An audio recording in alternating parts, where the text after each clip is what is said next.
여러분 안녕하십니까? JTB 뉴스입니다.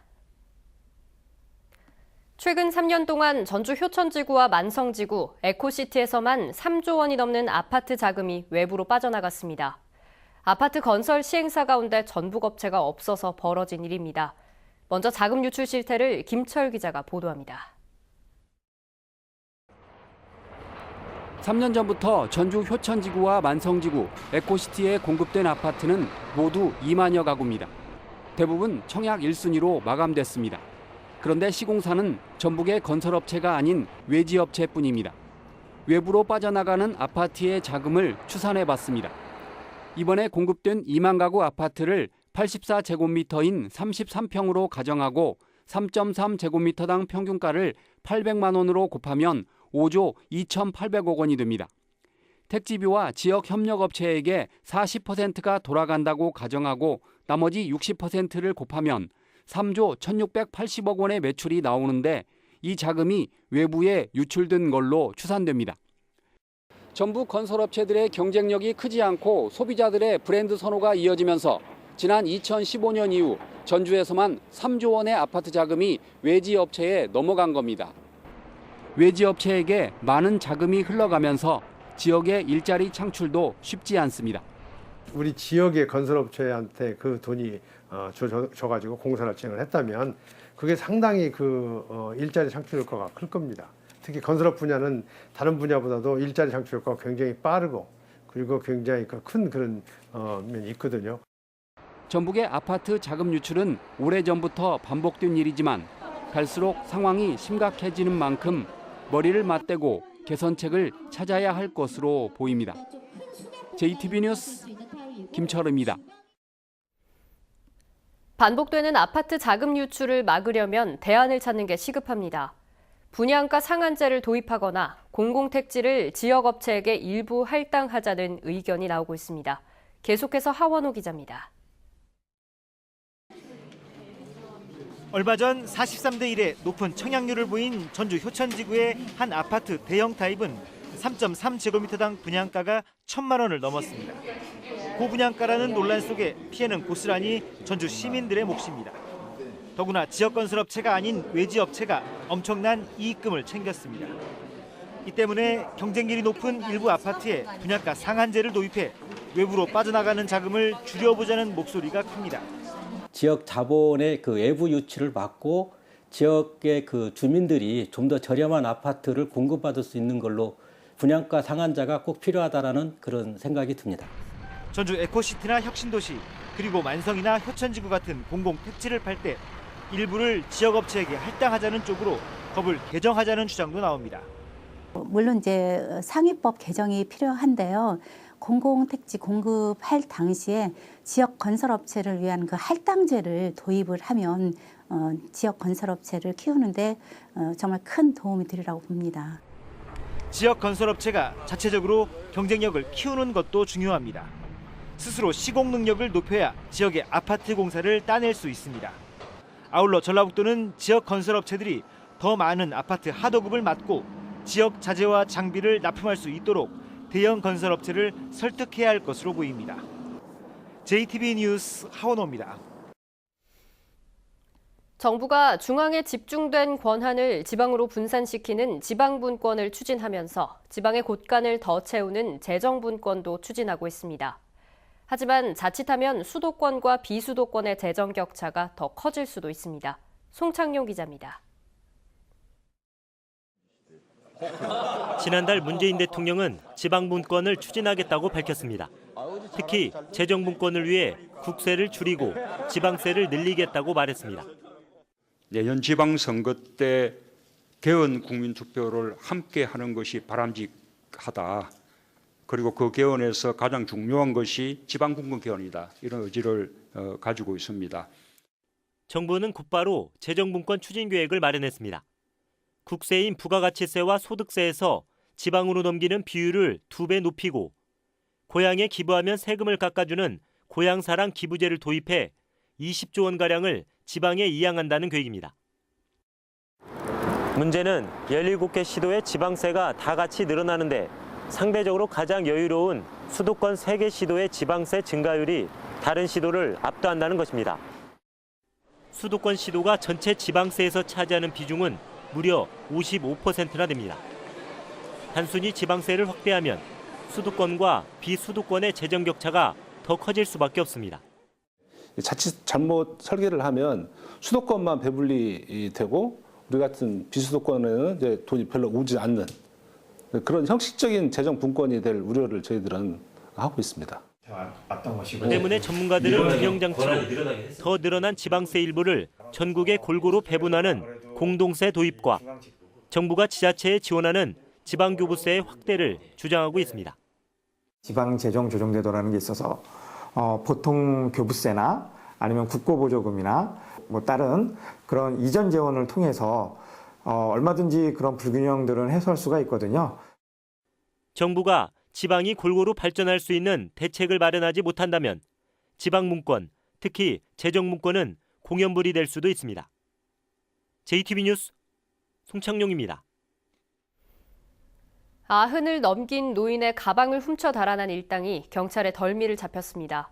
3명이나 공모해 범행을 저질렀지만 허탕이었습니다. 오정현 기자입니다.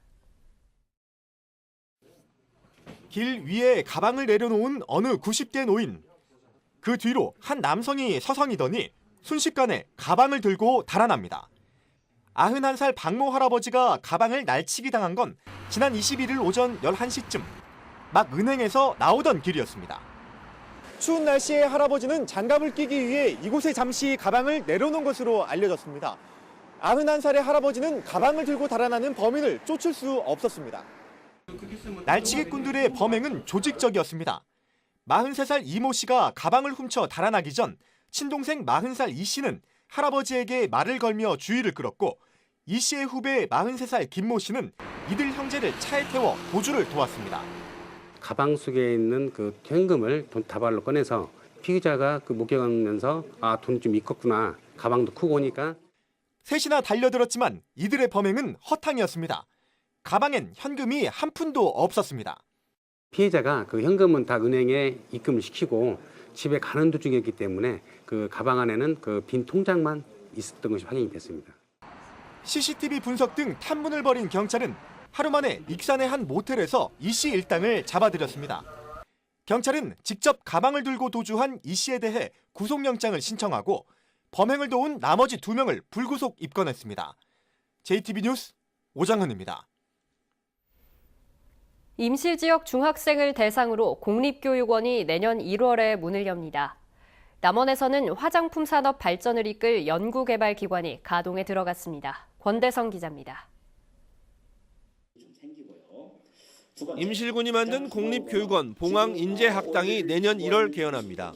봉황인재학당은 중학생을 대상으로 국어와 영어, 수학 과목의 보충 수업을 진행합니다.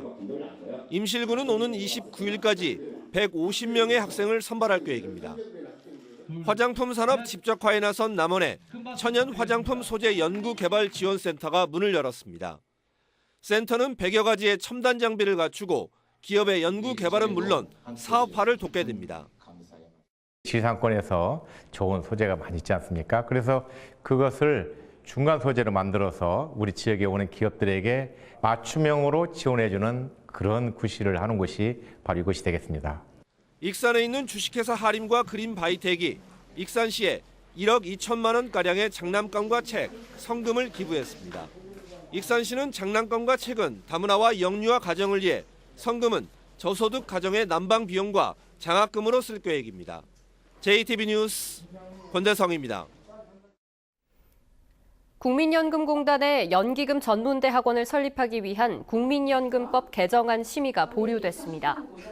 국회 보건복지위원회 법안심사소위원회는 어제 심도 있는 검토가 필요하다면서 연기금 전문대 학원 설립을 위한 국민연금법 개정안 심의를 다음 회기로 미루기로 했습니다. 이에 따라 전라북도 계획과 달리 연내 법안 통과가 쉽지 않고 내년에 용역 등 연기금 전문대 학원 설립을 위한 절차를 바로 진행하기도 어려울 것으로 보입니다. 전라북도가 올해 20개가 넘는 사업을 착수도 하지 못해 80억 원의 관련 예산을 사장시킨 것으로 드러났습니다. 전북교회 허남주 의원은 전라도가 올해 4억 원 규모의 일시군 1생태관광지 육성 사업을 비롯해 사업에 착수도 하지 못하고 정리 추경에서 감액 삭감 처리한 사업은 모두 22개로 사업비만 80억 1,700만 원 규모라고 밝혔습니다. 허 의원은 해마다 이처럼 행정력과 재정력을 낭비하는 사례가 되풀이되고 있다며 방만한 예산 운영에 대한 개선을 촉구했습니다. 전주 에코시티 대규모 점포 용지 매각에 두 업체가 참여했습니다. 전주시는 에코시티의 대형마트터를 매각하기 위한 수의계약 사업계획서를 접수한 결과 두 업체가 참여했다고 밝혔습니다. 전주시는 지금까지 4차례의 용지 매각을 시도했지만 모두 무산되자 땅값을 20% 낮춰 매각을 시도했으며 오늘 심사위원회를 열고 적격자를 선정할 계획입니다. 정부가 AI가 발생한 고창 오리 농가가 소속된 축산기업 참프레에 대해 조사에 나섰습니다. 농림축산식품부는 종오리장과 부화장, 사료공장 등 참프레 소속 축산 관련 시설을 대상으로 방역관리를 소홀히 했는지 조사하고 있다고 밝혔습니다. 농식품부는 문제점이 발견되면 법적 조치를 강구하겠다고 덧붙였습니다. 이번에 AI가 발생한 고창 오리 농가는 축사 그물망이 찢어져 있고 지붕에서 야생조류 분변이 많이 발견돼 사전 방역이 제대로 되지 않았다는 지적이 제기됐습니다. 전라도가 고창에서 발생한 AI의 확산을 막기 위해 거점 소독 시설을 더 늘렸습니다. 전라도는 지난 21일까지 고창을 중심으로 12개 거점 소독 시설을 설치한 데 이어 차단 방역을 더 강화하기 위해 12개의 거점 소독 시설을 추가로 설치했다고 밝혔습니다. 거점 소독 시설에서는 방역 요원들이 2인 1조 3교대로 근무하게 됩니다. 전라도가 주민들의 눈치우기 참여를 이끌기 위해 장비와 기름값을 지원합니다. 전라도는 마을 제설반을 구성해 운영하는 곳에 제설용 삼날을 지원하고 농기계로 눈을 치우면 기름값을 지급하기로 했습니다. 또한 시군 조례를 바꿔 내 집 앞 눈치우기 범위를 다중이용시설과 공장 등의 지붕까지 넓혔다고 밝혔습니다. 완주 한우협동조합이 오는 24일부터 사흘 동안 고산 미소광장에서 한우 숯불구이 축제를 진행합니다. 이번 축제에서는 1등급 2플러스 등심을 15% 싸게 파는 등 등심과 채끝, 부채살 등 한우 주요 품목의 할인 행사가 진행되고 고산 미소광장에는 숯불구이 장소도 운영됩니다.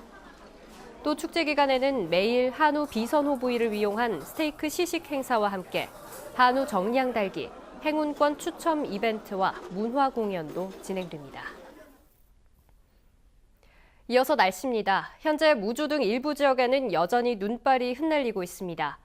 지금까지 내린 눈의 양은 무주 7cm, 임실 4.5cm, 완주 4cm 등입니다. 도내에 내려졌던 대설주의보는 조금 전인 11시를 기해 모두 해제됐습니다. 무주 등 동부 산간 지역에는 오후에도 간간히 눈이 내리겠습니다. 낮 최고 기온은 5도에서 10도의 분포로 어제보다 2, 3도가량 높겠습니다. 주말인 내일과 휴일인 모레는 구름이 많고 기온은 평년과 비슷하겠습니다.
JTB 뉴스를 마칩니다. 시청해주신 여러분 고맙습니다.